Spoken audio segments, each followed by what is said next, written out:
Panthers, who are last in their division, defeated the Redskins 26-15 on Monday Night Football. Carolina has now beaten Washington 5 straight times. The defending NFC East champs are now third in the division at 7-6-1. They've fallen from a 6th seed to an 8th seed in the NFC. Their playoff chances fell from 53% to 25%, according to 538.com. Here's Jay Gruden.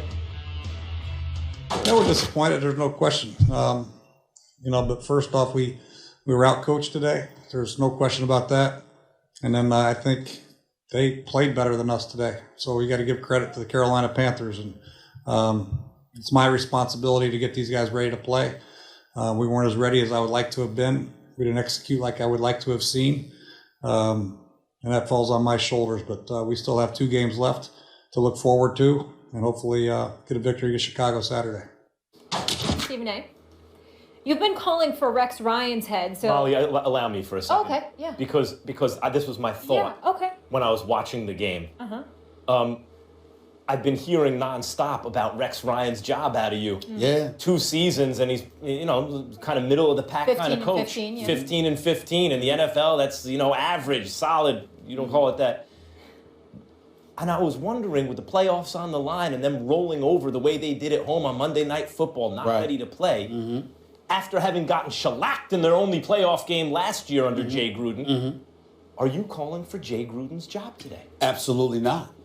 Absolutely not. Jay Gruden does not deserve to lose his job. And I'm not saying it just because I love his brother, John Gruden, who's our colleague here at ESPN. Actually, John Gruden's a little bit scared to show up on the set. He likes to get on me via satellite, but he hasn't manned up and shown up in studio. I think the weather, he can't take it because he loves Tampa, being in Bristol a little bit too much for him. But that's a different subject for another day. Here's the deal with Jay Gruden. And you're comparing him to Rex Ryan. I'll tell you why I'm not calling for Jay Gruden's job. Well, let me finish with the answer, because he's about to get his feelings hurt. I just like how he set up the question. Yeah, you try to set up the question. It's all right. I'll deal with you in a second, Molly Wood. Here's the deal, Max Kellerman. Jay Gruden, where were the Washington Redskins last year? What did they finish? I don't know their record. 9-7. They won the NFC. They won the NFC. When you win the NFC, well, hold it. When you win the NFC East, right? When you win a division, does that mean that you get to the playoffs? Yes. So this is last year, right? Yes. And Jay Gruden was in the playoffs last year, right? What happened when he got there? Hold on. He was there, right? Kind of. When's the last time Rex Ryan was in the playoffs? I'm just saying. In any capacity, division, wild card, whatever the case may be, he hasn't been there since 2010. I keep telling you, my hairline was about here at that time. The man can't go to the playoffs. He's not Jeff Fisher. That much you can say about Rex Ryan. Outside of that, he hasn't gotten it done. I mean, listen, I have nothing against Rex Ryan. I'm actually very fond of Rex Ryan. I genuinely like him as a person. I genuinely like to listen to him, his press conferences. I like his bravado. I like his belief and his faith in his players. I get all of that. But my God, as I explained with my final take yesterday, if everyone gets to keep their job despite the ineptitude that they put on display on an annual basis, where are the opportunities for those on the come up? This is the National Football League. Every single year we brag about parity. We brag about teams coming out of nowhere that may not have done something last year but have done something this year. It might take years to build a Super Bowl contender. It does not take years to transform a team into a playoff team. Rex Ryan has been a head coach for 6 years now without making a playoff. Look 6 at the consecutive division. years. Look at the division. Hold on, wait a minute. Wait a minute. I'm sorry. The Steelers have gotten into the playoffs as a wild card. Whether it's Kansas City or somebody else, they've gotten in as a wild card. Jay Gruden. Are there 2 wild cards? His record, just so you know, for purposes, 20-25 and 1 Are there over not 3 2 years. wild cards every year? Yeah. Yes or no? All right then. You don't have to win your division to get to the playoffs. So let me get you don't have to beat the Patriots to get to the playoffs. Let me get this straight. Come on. For the record, I don't think Jay Gruden should lose his job. Right. I did think Jeff Fisher should have. Yes. And he deserved that. That was the right thing. You did the occasional brilliance of you. I deeply appreciate it because you agree with me. Marvin Every way to Lewis, go. I am on the fence about. On the fence? Now I will say that given the performance where they appeared to quit this year, it may be time to move on from Marvin Lewis. It may. I thought you jumped the gun on Marvin Lewis, but okay. Yes. Yes. Almost catching a heart attack. Did you just say I jumped the gun? Wrong sitcom. I jumped the gun? No. This is not no friend. I know Sanford and Son. Elizabeth are coming home to join you, honey. I know. That's not you. Did you just say I jumped the gun? Yes. The man has been the head coach in Cincinnati for 14 years. Yeah. 14 years, man. He had his team ready to make a run last year. The quarterback got hurt. When Marvin Lewis first started in Cincinnati, you didn't even have facial hair. Are you kidding me? This dude has been there for 14 years. That's right. 14 years. Not one playoff victory. And I jumped the gun? Yes. I jumped the gun. Yes. How did I jump the gun? Because they get to the How? Not only did they get to the playoffs, and many teams would have liked a coach like that, but they were ready to make a run. It's not his fault that the quarterback gets hurt going into the playoffs last year. But wait, I want to get to Jay What Gruden about the previous and 12? Rex Ryan. They were in the playoffs consistently. I said playoff victory. Years. I said playoff victory. Jay Max. Gruden didn't have a playoff victory. I understand. But he got waxed. Max, this is his third year, 14 years. So let's take it back to Rex Ryan. Go ahead. How much equity and how much rope does an AFC championship appearance buy you?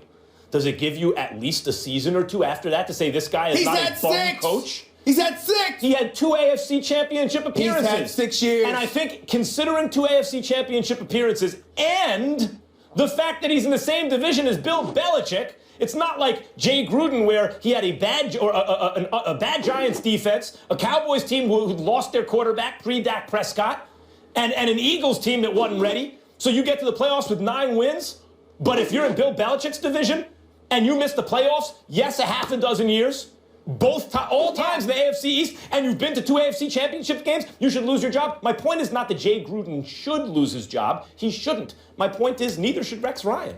Rex Ryan not only has not made the playoffs since 2010, okay? Obama was in his second year in office. It's not that long. Okay? 6 years. Yeah. He not only has he not been to the playoffs, he hasn't had a winning record since 2010. And you're coming to me and telling me that a man that hasn't had a winning record in 6 years, hasn't made the playoffs in 6 years, is getting a raw deal if he ends up out the door? How long what has is he been the in matter Buffalo? with you? How long has he been in Buffalo? 2 years. 2 This years. is his second year. Okay. And he's 15 and 15 So now. he's a 500 record in Buffalo over 2 seasons, and you want them to act like a dysfunctional franchise and get rid of the coach? No, what I'm saying to you, Max, is a guy who has never coached before, and this is his first go-round. I understand the notion that a body of evidence doesn't necessarily exist for you to boot him out the door. Todd Bowles is okay, someone like that. Of course, he went 10-6 last year. He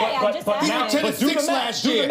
When Rex started, he goes to 2 AFC championship games. Then he misses for 4 seasons. Then he gets a new job and goes 500 in 2 seasons, and you want to get rid of him. And misses That's a new job. And misses again. Listen, there is a pattern. Every team to make the playoffs gotta go. Is there not a pattern of ineptitude when it comes to Rex Ryan and offenses? Yes or no? Yes, and the offenses they could be better.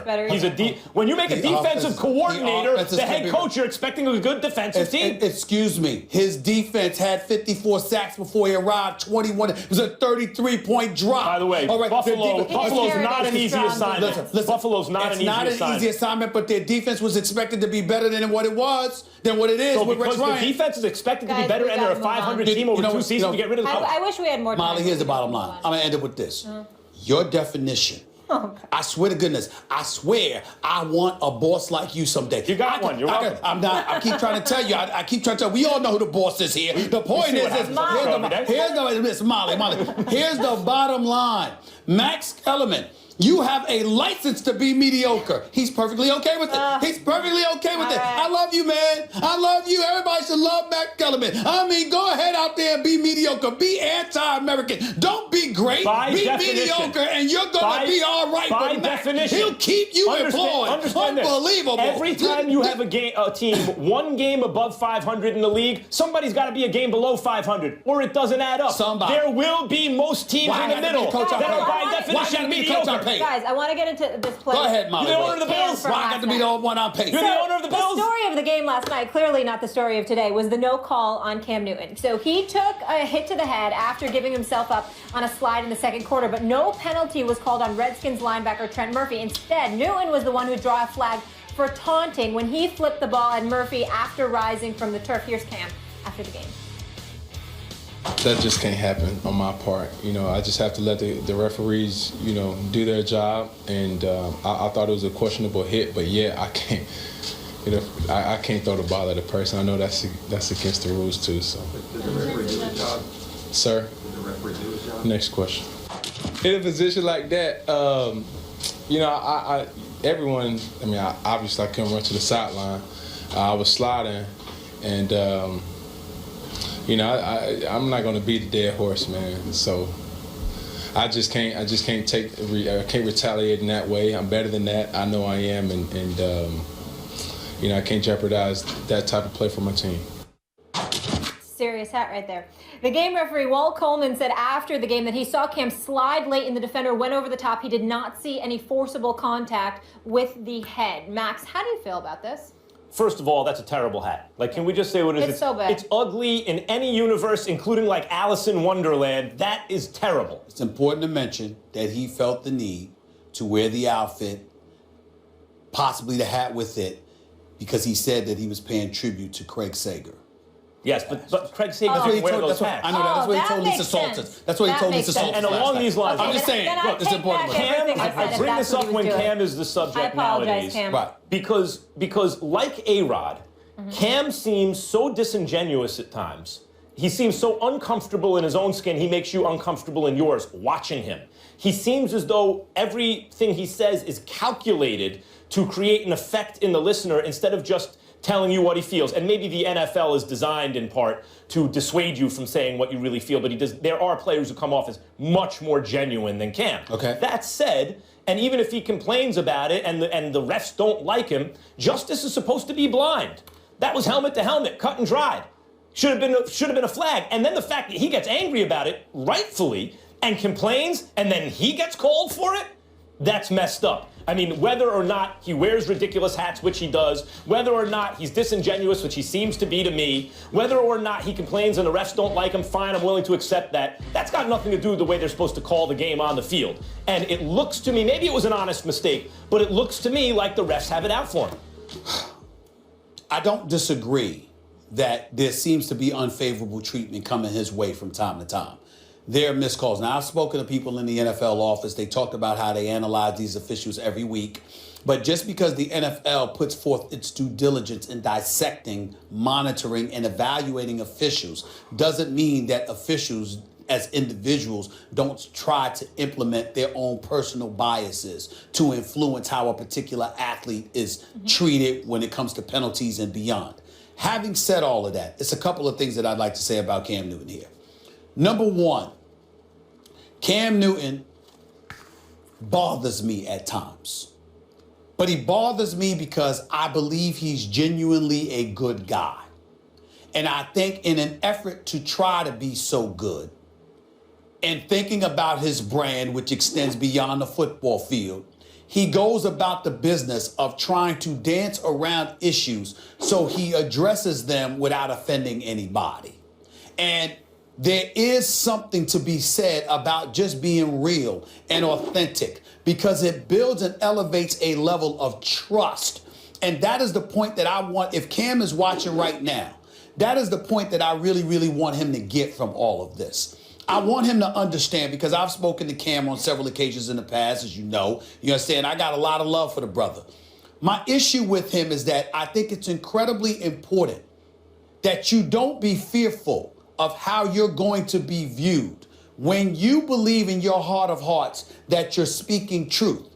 Because if you're too overly concerned about it, then there's going to come a point in time where you really, really, really need to be heard. I didn't say listened to. I said heard. A lot of people don't understand the difference. Listening to is somebody just giving you their ear and allowing you to give them lip service. Being heard is when they literally inhale and comprehend where you are coming from, contextually and otherwise. If Cam Newton isn't careful, Cam Newton is going to be the NFL's version of Dwight Howard. Yeah. Remember Dwight Howard? Yes. Dwight Howard got to a point in his career, Max can speak to this. Dwight Howard is one of the best people you will find. At times people felt he needed to grow up. but he's a good person. The problem is that he cared so much about how people viewed stuff that you got to a point where you couldn't trust But let's what talk he about said. the disconnect. And Cam got to be careful about that. Let's talk about the disconnect because that's not the case with Andrew Luck or Dak Prescott. And the difference is, to me, that you have to drink the Kool-Aid. You have to buy into the way of doing things, to the culture of the game, at the quarterback position especially, as the face of a franchise. And I don't think Cam Newton believes the NFL or the football orthodoxy, the received wisdom about how you have to be a quarterback. I don't think he believes it. The celebration, stop me then, all that kind of stuff. Andrew Luck and Dak Prescott, for example, and Russell Wilson and others buy in. They believe it. So when they're asked questions, they can answer truthfully because the truth is coming from a place where they accept the way it's supposed to be according to everyone else. There's no disconnect. Cam doesn't. So he has to constantly watch what he says because he doesn't buy in. But you're thinking about belief. I'll make it simpler for you. They understand the rules of the game, and what they came in as, they're consistent. So I know what I'm going to get every time I listen to Andrew Luck, every time I listen to Dak Prescott. I see the same person all the time. With Cam, as was the case at times in the past with Dwight Howard of the Atlanta Hawks, formerly the Lakers and the Houston Rockets and Orlando Magic, those guys, sometimes they sound one way, other times they sound another way. And that diminishes and dissipates the level of trust you have in their words when you feel like they're not being as real and authentic as they could be. I think the bottom line is control what you can control, and you can't worry about what other people think. Cam needs to stop. Cam's a good guy and a star. Tim Duncan He'll never never had to worry about All right. what he said because he knew what he thought. What he thought aligned with what we wanted him to think. And when that's not the case and you try to please people, that's when you have that problem.